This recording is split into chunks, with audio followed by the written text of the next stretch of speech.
कड़कड़ाती ठंड थी, लेकिन इस घर में सबसे ज्यादा गर्म चल रहा था सरसों का साग, और उस साग से ज्यादा पिस रही थी बेचारी बहू।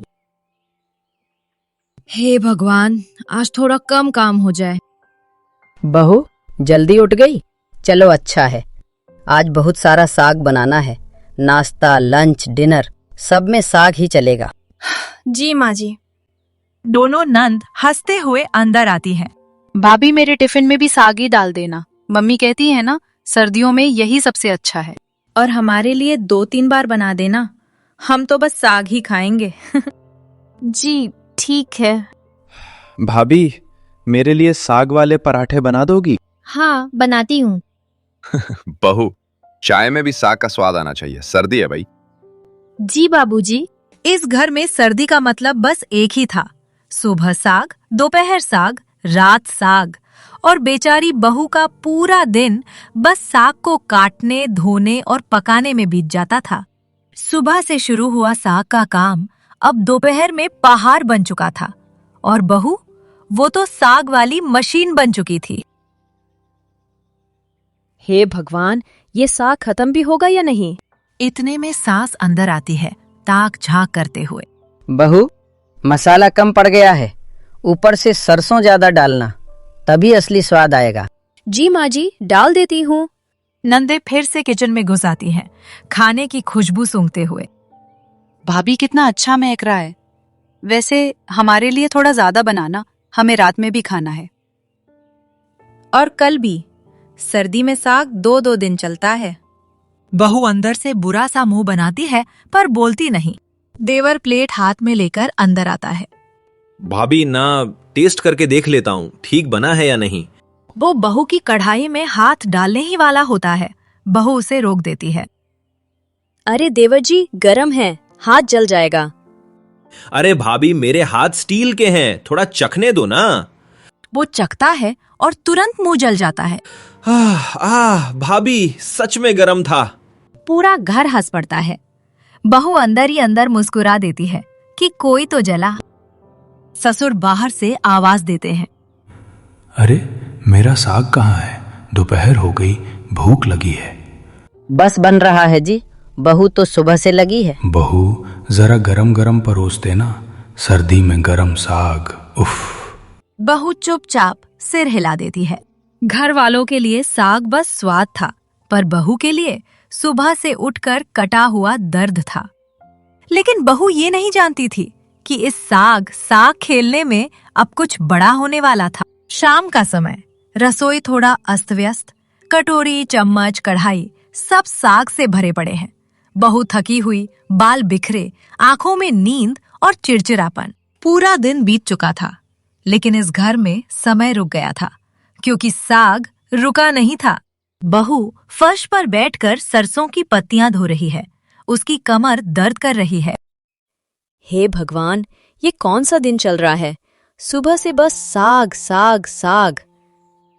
अचानक सास अंदर आती है, हाथ में और सरसों की पत्तियां लेकर। बहू खेत से ताजा सरसों आई है, सोचा कल के लिए भी साग बना लें। कल के लिए भी? हाँ, सर्दी है, जितना खाओ उतना कम। कम? पूरा घर गोदाम बन गया है। नंदे खुशी से उछलते हुए अंदर आती हैं। भाभी एक बात बताऊं? क्या? हमारी सहेली बोली तुम्हारी भाभी दुनिया का सबसे स्वादिष्ट साग बनाती है। बहू मन में सब हमारे घर वाला साग खाना चाहते हैं। बहू के चेहरे पर थकान के बीच हल्की सी स्माइल, पर अंदर से डर भी। अब और लोग भी खाएंगे। देवर मोबाइल लेकर आता है। भाभी इंटरनेट पर देख रहा था कि दुनिया में सबसे महंगा साग विदेशों में बिकता है। तू वहां भेज दो ना, मेरा बनाया हुआ।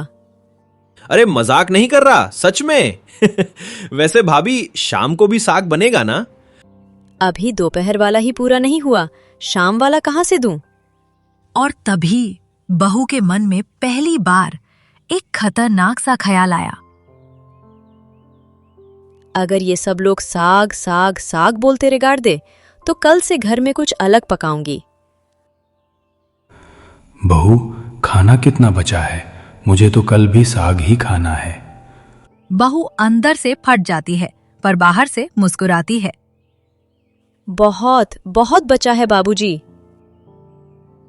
बहू बस इतना समझ चुकी थी कि ये साग की लड़ाई अभी खत्म नहीं हुई है और कल से कुछ बहुत बड़ा होने वाला है। अगली सुबह बहुत ठंड है। रसोई में सिर्फ चूल्हा जल रहा है। बहू आज पहली बार शांत मगर तगड़े मूड में है। रात भर बहू ने सोच लिया था, अब चाहे कुछ भी हो, साग से आज आजादी लेनी ही है।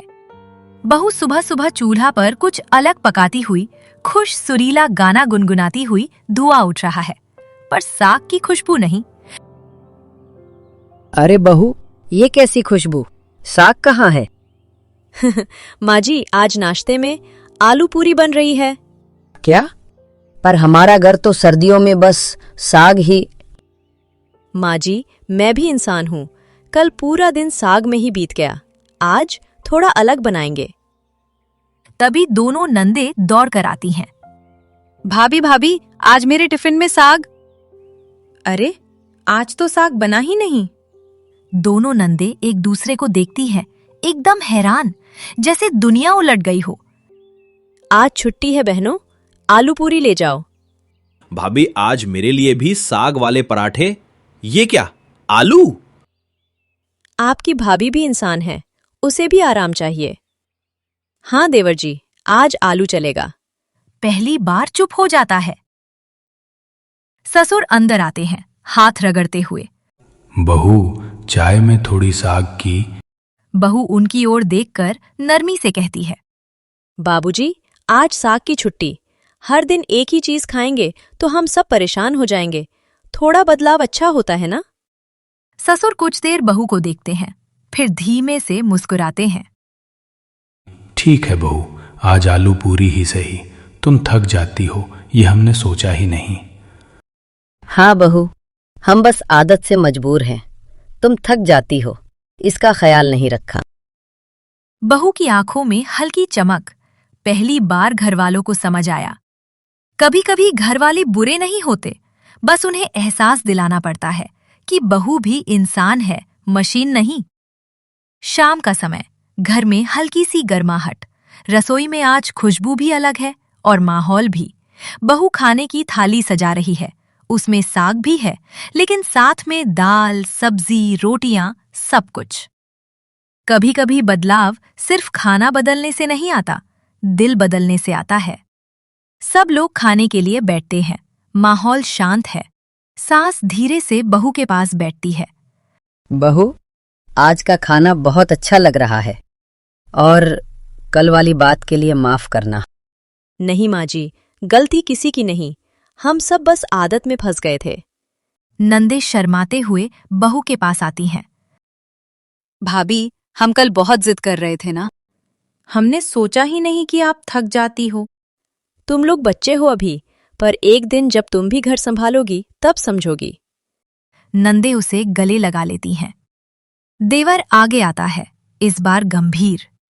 भाभी, मैंने भी बहुत तंग किया। अब से मैं सुबह सब्जियां काट दिया करूंगा। अच्छा, ये तो बहुत बड़ी मदद होगी। ससुर अपना हाथ बहू के सिर पर रखते हैं। बहू, तुमने आज हमें एक बड़ी सीख दी है।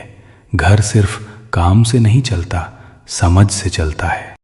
बहू की आंखें भर आती। बहू के बस एक कदम ने पूरे घर को बदल दिया। अब वो सिर्फ खाना नहीं बनाती थी, अब घर वाले भी उसकी थकान, उसकी मेहनत सब समझने लगे थे। रात का खाना खत्म होता है, सब खुश है। बहू बाहर आंगन में बैठकर एक गहरी सांस लेती है। पति चुपके से उसके पास आता है, हल्की मुस्कान के साथ। तुम हो ही ऐसी, एकदम दिल की साफ। गुस्सा भी कर लो, पर दिल बहुत बड़ा है तुम्हारा। और साग? साग हफ्ते में बस 2 दिन।